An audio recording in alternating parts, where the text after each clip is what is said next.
저는 오늘 광복절을 맞아 임기 내에 비핵화와 평화체제를 확고히 하겠다고 다짐합니다.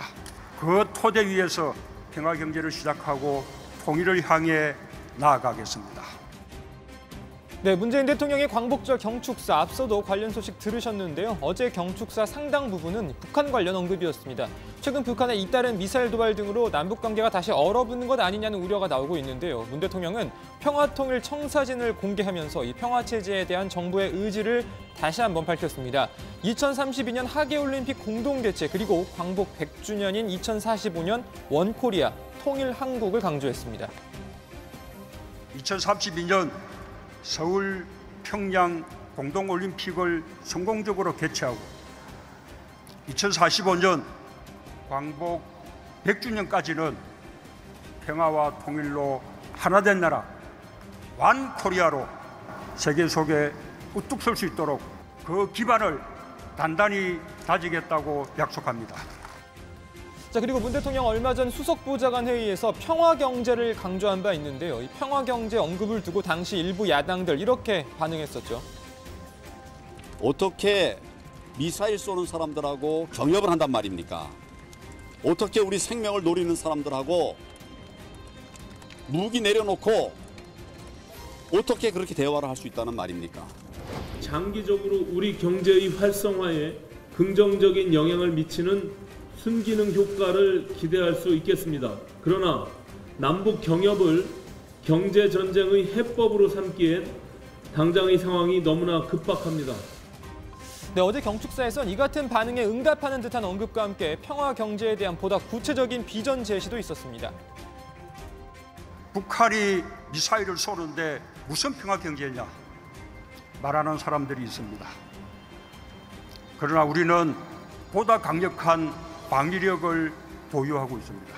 남과 북의 역량을 합친다면 각자의 체제를 유지하면서도 8천만 단일 시장을 만들 수 있습니다.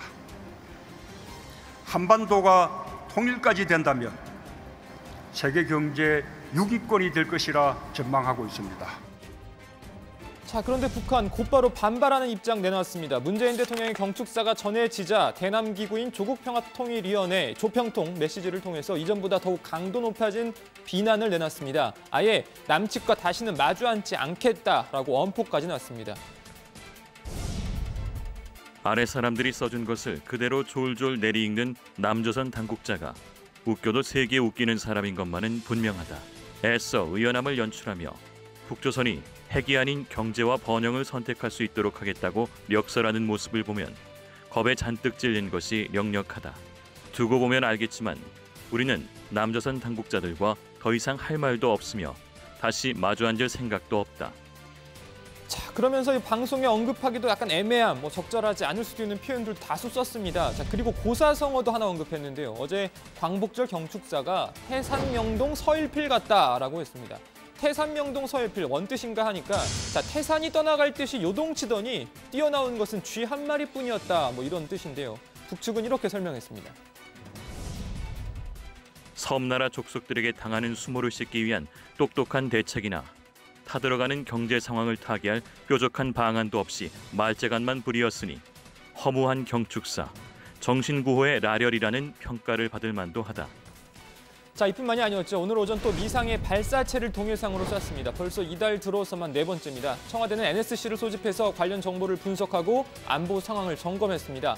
문 대통령의 평화통일 청사진, 평화경제 구상 언급이 나오자마자 이 같은 반발을 하고 있는 건데요. 북미 협상을 앞두고 주도권을 잡기 위해서 미국 대신 우리 정부를 걸고 넘어지는 것이다. 이런 분석이 나오고 있지만 아무리 그래도 해도 너무하는 것 아닌가 이런 생각도 듭니다.